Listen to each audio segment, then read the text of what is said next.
Good morning, good morning, good morning, guys. Like, share, subscribe, join my channel, turn your bell post notifications on.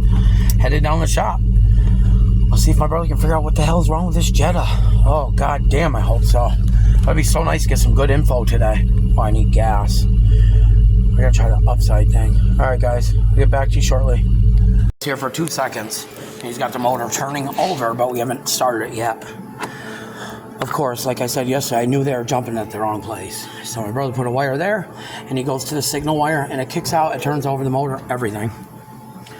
So we don't have a locked up motor, but I'll let you know shortly. Figured out how to find out their fuel pressure. Because this is a diesel, it doesn't have a Schrader valve, but we're going to find out right now. What is it, like a Schrader valve under that or something? No. Line. So instead of Schrader valve, it's a fuel line. So I guess you pull this off. Ooh.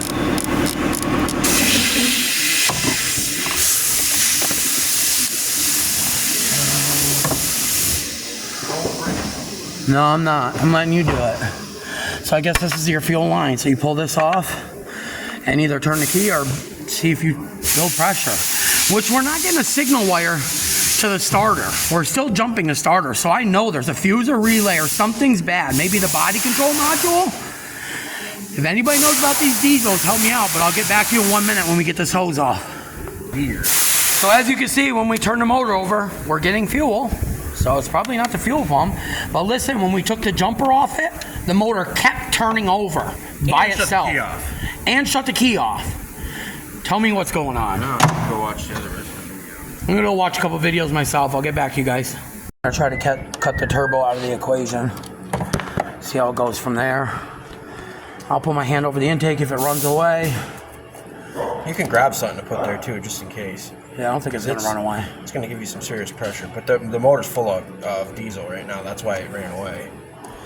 Because they keep cranking and cranking and cranking. Yeah, who knows how much is in there right now. I'm surprised it's not hydrolocked. All right, guys, get back here. Bits and pieces because I can't just stand there and hold the camera because I'm helping. It's a 2013 TDI turbo diesel Jetta with 100,000 miles on it. It is beautiful. Besides, it won't run. So the lady left her driveway and puttered out. Boom, boom, boom, boom. Everybody told her, I think your fuel pump died. She had a mechanic come. They saw that the serpentine belt was frayed a little bit. Not the timing. I could see the timing belt's original. I could see it's intact. And I will tell you something in 1 second. She thinks he put the serpentine belt on wrong, but we finally, my brother comes down and shows me that you just touch the signal wire on the starter, which turns the motor over. It kicks the index out and turns it over perfect.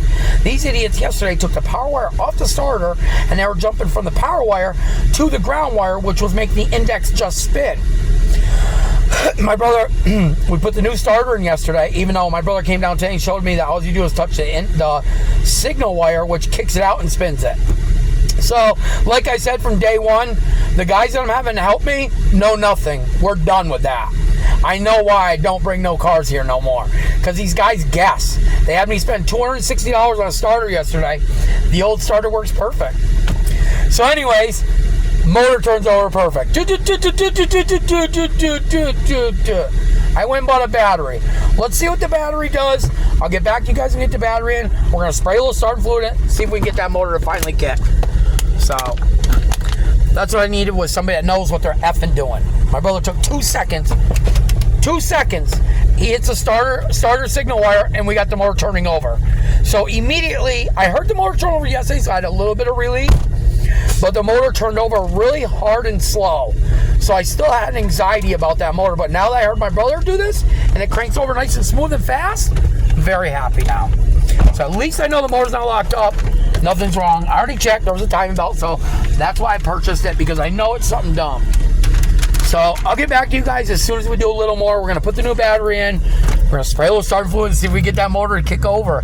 If it kicks over, we're going to know it's a fueling issue, and obviously there's something still to that signal wire not telling that key to turn that starter over. which it could be three things. They said it could be the ignition, it could be a fuse or relay, or it could be a corroded wire. None of these wires on this car have any corrosion on them. I mean, the car looks good. Immobilizer too. Yep, that's what I said. The ignition, it's the immobilizer. They said inside there. I don't think it's that. Like I said, when she drove away out of the driveway, it puttered out and stalled. Like she said, she's not smart with cars, but she knows a little bit. She goes, it felt like it ran out of fuel. We know it's got fuel. So we took the fuel line off, but I just Googled it. So it's because it's diesel, it's got two fuel pumps. It's got a high pressure, low pressure. Just because there's fuel coming out of that line doesn't mean that the fuel pumps are working. So we'll see a little bit more. We're going to do a little more work right now. I'll get back to you guys. I'll try to get a little bit of videoing, but when the new camera comes tomorrow, I'll be able to get more shit. All right, guys? See you shortly. It's getting fuel to that hose. That does not mean that the fuel pumps are good because it has a high pressure, low pressure. They said fuel will come out that line from either one of them fuel pumps. Now, I finally had somebody come instead of keep fucking guessing and keep having people dig for nothing. I had somebody come and look at the car. It's going to my buddy's shop in a couple days. It's coming up as crankshaft position sensor, no signal. That will stop it. That will mess with the timing. That will mess with the fuel pumps. That will mess with everything. But it says it will not mess with the starter signal wire. But my buddy told me that it could shut down the power to the starter signal wire because it doesn't want it to turn over no more because the timing's off, because it's going to load the motor with fuel, because of a bunch of stuff.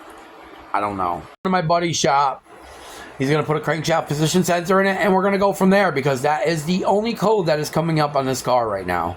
And he believes that they kept cranking until they popped a starter relay or a fuse. So I'm going to get this posted for you guys. I'll keep you in the loop. We bought a Jeep yesterday. I got another video to post. See you tomorrow. Peace.